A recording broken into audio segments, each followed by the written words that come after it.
के उड़ा चला जाए रे, जहाँ नहीं जाना था ये वही चला। নমস্কার, কেমন আছো সবাই? আশা করি সবাই ভালো আছো, আমিও খুব ভালো আছি। আর এখন বাজে সকাল 8টা মতো বেজে গেছে। আমি ব্লগটা এখন থেকে শুরু করছি। আর তাছাড়া আমি কিন্তু ঘুম থেকে উঠে রুম পরিষ্কার করা, ঝাড় দেওয়া সমস্ত কিছু করে নিয়েছি, আমার যেগুলো কাজ।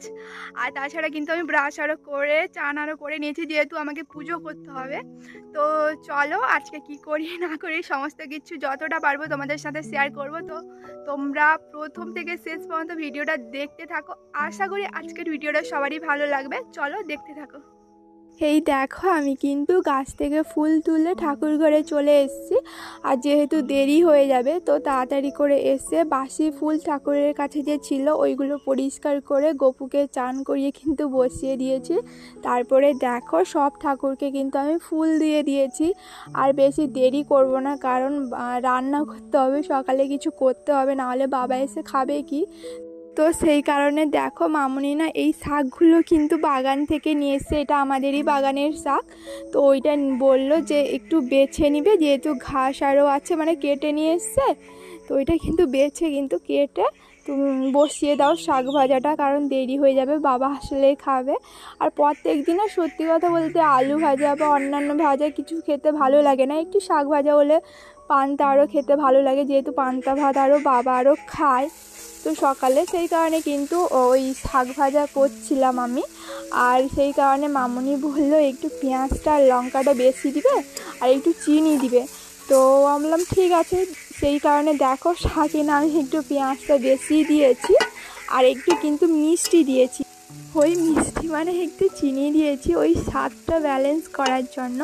আর তাছাড়া জানো, আমি যখন ভয়েস দিচ্ছিলাম এত পরিমাণে পাখি কিচিরমিচির করছে, তোমরা তো বুঝতেই পারছো ভয়েসে প্রচুর পরিমাণে পাখিরই ডাক।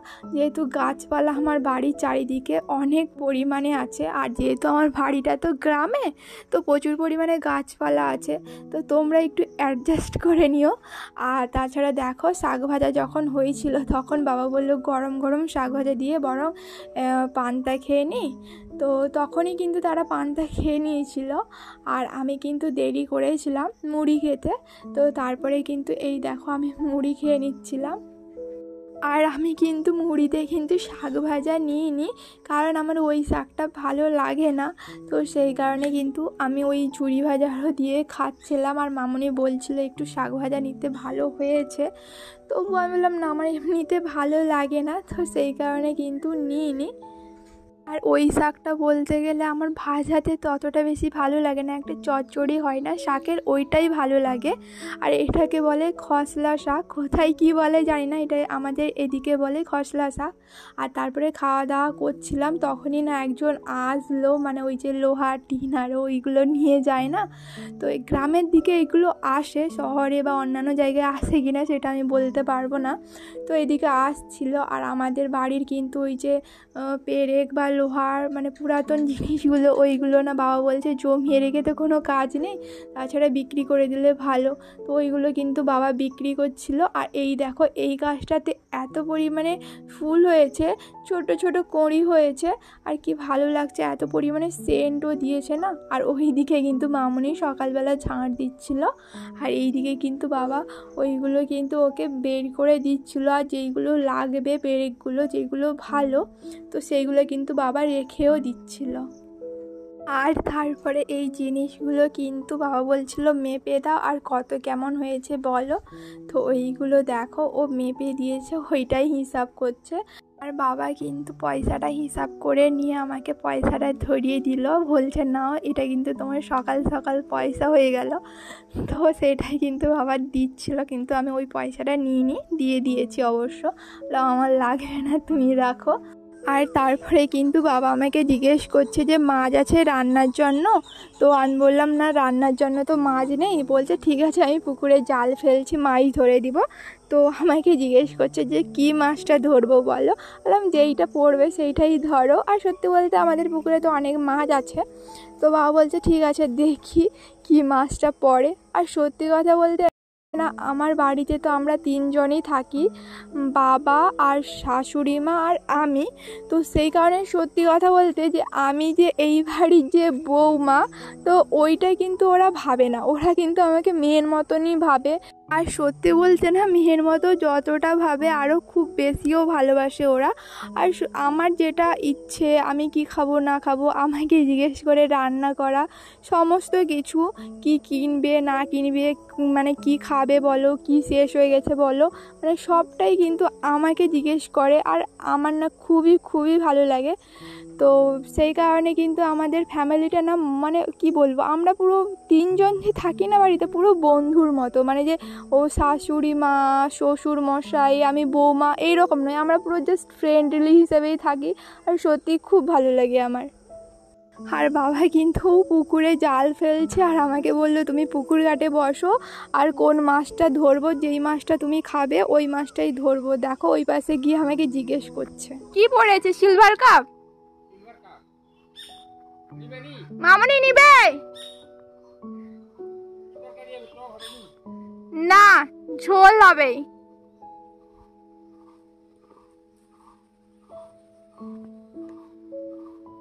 রাখো, যদি আবার বাউল না পড়ে তাহলে সিলভার কাপটা রেখে দিব না কি গো? আর ছেড়ে দিলে তো বাবা,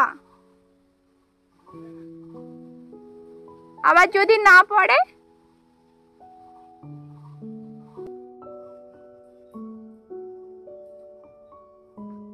যা করবে করো, নিয়ে আসবে তো নিয়ে আসো। বাউল মাছটা অনেক, মাছ সিলভার কাপটা মাছ অনেক বড়।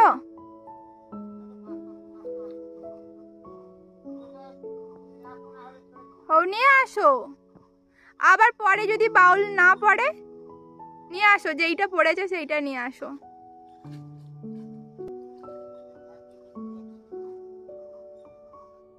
বাবা ওই পারে মাছ ধরে নিয়ে আসছে, আর আমি এই পারে কিন্তু ঘাটে বসছি। দাঁড়াও তোমাদেরকে দেখাই। হ্যাঁ, মাছের মাথা দিয়ে ঘন্ট বানায়। এই মাছের মাথা দিয়ে? হ্যাঁ, মাছের মাথা খারাপ ঘন্ট হবে? হ্যাঁ, না হওয়া কি আছে বাবা, পড়লেই রক্ত রক্ত হয়ে যাচ্ছে। জালে দিত,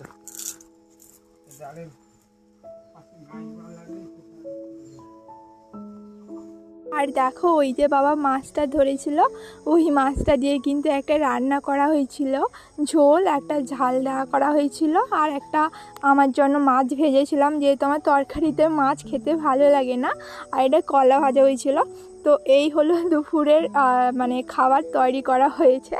তো রান্নার সময় কিন্তু আমি একা করি না, অবশ্য মামনি আর আমি দুজন মিলেই কিন্তু রান্না করি। আর রান্না করার পরে খাওয়া দাওয়া শেষ করে একটু বসছিলাম, হঠাৎ আমার ফোনে ফোন আসলো, দিয়ে বললো আমার নামে একটা পার্সেল আছে। তো আমি বললাম আমি তো কোনো পার্সেল মানে অর্ডার করিনি কিছু। বলছে না ম্যাডাম, আপনার নামে পার্সেল আছে, তো ওইটা নিয়ে যান, পেমেন্ট করা আছে। তো আমি বললাম ঠিক আছে, তো ওইটাই গেলাম। তো যখন দেখি হ্যাঁ আমার নামেই এসছে অবশ্য, কিন্তু আমি কিন্তু ওইটা অর্ডার করিনি। এটা দেখো তোমাদের দাদাভাই কিন্তু অর্ডার করেছিল, আমি কিছুদিন আগে বলছিলাম যে এটা আমার খুব পছন্দ। তো ও যে অর্ডার করেছে, ও কিন্তু আমাকে কিছু জানায়নি।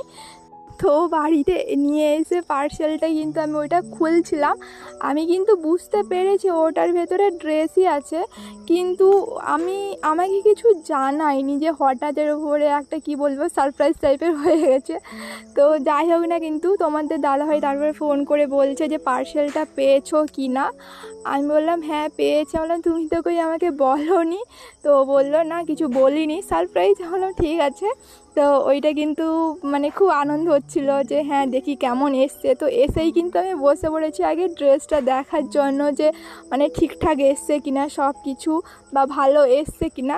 আর ওইটা কিন্তু আমাকে না জানিয়ে অর্ডারটা করেছে, আর আমি বসে বসে ভাবছি যদি এই রকম যদি সারপ্রাইজ যদি আমাকে দিয়ে থাকে প্রায় সময়, তাহলে কত ভালো হতো।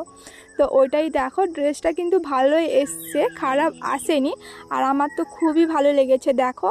আর কোয়ালিটিটাও ভালো আছে, ধরো যেই দাম তার উপরে আমার মনে হচ্ছে কোয়ালিটিটা খুব ভালো এসছে, ভালো লাগছেও, সব কিছু ঠিকঠাকই আছে। তো আমার তো খুবই পছন্দ হয়েছে। আর হ্যাঁ, ভিডিওটা আমি এইখানেই শেষ করে দেখা হচ্ছে পরের একটা নতুন কোনো ব্লগ ভিডিওর সাথে। আর ততক্ষণে তোমরা সবাই ভালো থাকো, সুস্থ থাকো। দেখা হচ্ছে নতুন কোনো ব্লগ ভিডিওর সাথে। আর যদি আমার চ্যানেলটিতে কেউ নতুন হয়ে থাকো অবশ্যই আমার চ্যানেলটিকে সাবস্ক্রাইব করে পাশে থেকো। আর দেখা হচ্ছে নতুন কোনো ব্লগ ভিডিওর সাথে। টাটা। সাহারা কেমন বোকা মনটা